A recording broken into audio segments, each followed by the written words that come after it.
Night Trap. If there was ever a game controversy that has not aged well in the slightest, and is yet one of the most crucial gaming controversies of the 1990s,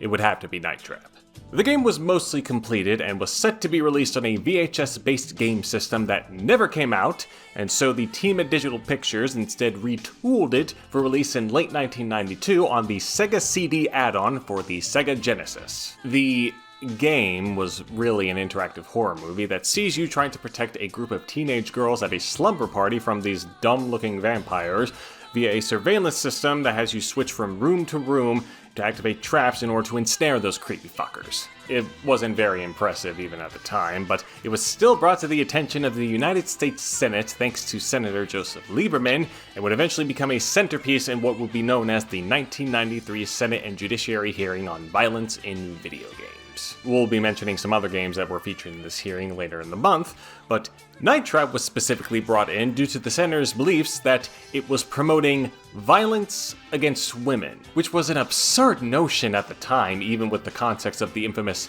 shower scene, which was shown completely out of context, and is just completely ridiculous by today's standards. And yet, thanks to this newfound publicity, the game was removed from several retailers, saw criticism from support groups, and naturally an uptick in sales.